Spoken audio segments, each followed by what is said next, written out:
Il est évident qu'entre les trois questions que vous me posez, parce que l'art déco, l'art moderne ou l'art contemporain, c'est l'art déco qui sort du lot. L'art déco, c'est la tête de pont de toutes nos activités.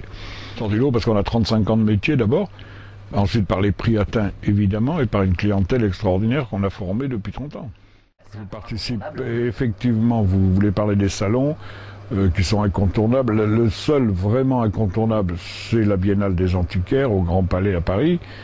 Ensuite, je participais à New York. Je ne participe plus depuis plusieurs années parce que j'ai une galerie à New York. Moscou a été malheureusement annulé because la crise. Belgique ne m'intéresse plus vraiment, donc on se concentre dans les activités dans nos galeries. L'essentiel pour nous, c'est que les clients viennent dans nos galeries. La galerie est l'indispensable.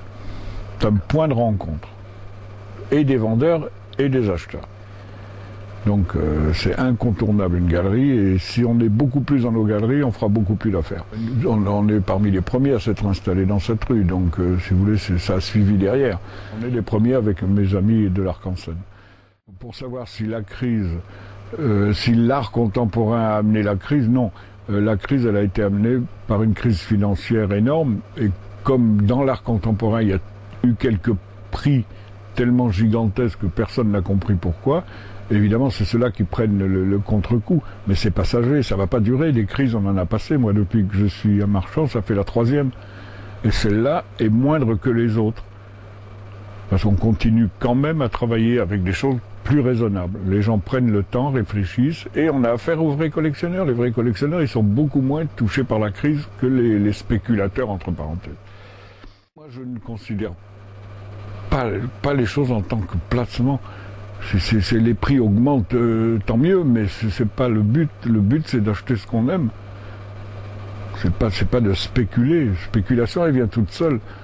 Ça se fait automatiquement au fil du temps parce que la marchandise se raréfie, etc., etc. Mais c'est pas, un acheteur ne peut pas acheter quelque chose en disant je vais gagner 50 000 euros au bout de 3 ans ou d'1 an.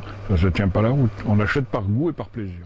Pour définir le marché dans les années à venir et cette année en cours, et moins 50% de chiffre d'affaires pour cette année en cours, imprévisible pour la 2e année, mais en tout cas il y a une certitude, moins 50% de chiffre d'affaires, c'est sûr.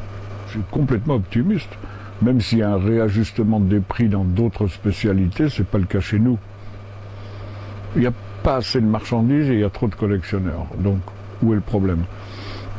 C'est toujours le moyen de gamme qui fonctionne le moins bien. Dans l'exceptionnel, ça n'a toujours pas de prix. La preuve, vous avez vu le fauteuil à Lingré, etc. Il y a un moment où il n'y a plus de prix. Mais ça, c'est le désir des gens. C'est très complexe. Et les moyens, évidemment. Mais il y a quand même, heureusement, des gens qui ont encore les moyens d'acheter et de collectionner.